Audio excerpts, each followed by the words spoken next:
असम का मुख्यमंत्री हिमंत बिस्व शर्मा आज डरा हुआ है, क्योंकि उसको पता है जब आने वाले साल में सत्ता उसके हाथ से जाएगी, कहां कहां उनके परिवार के लोगों ने जमीन जब्त किया है, एक एक माटी का, एक एक इंच जमीन का हिसाब लोगों को देना होगा।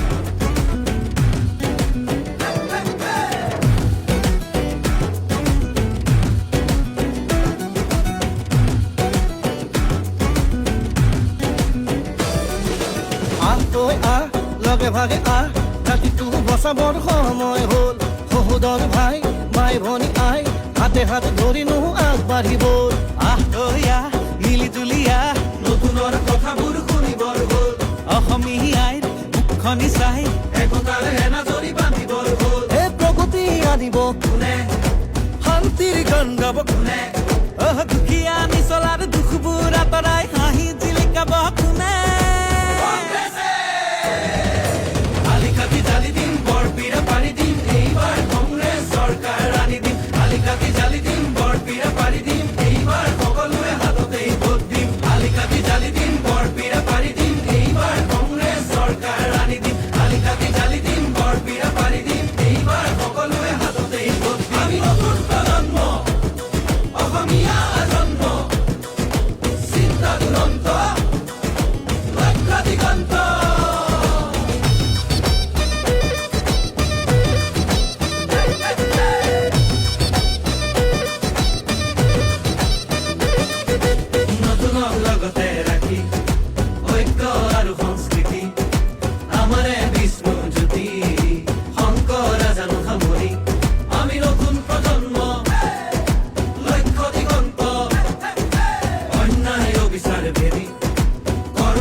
বিভাজন কৰে মাটি ভেটি বন্ধ কথুৱা ইহঁতকে খেদি পঠিয়াব বাৰু কোনে।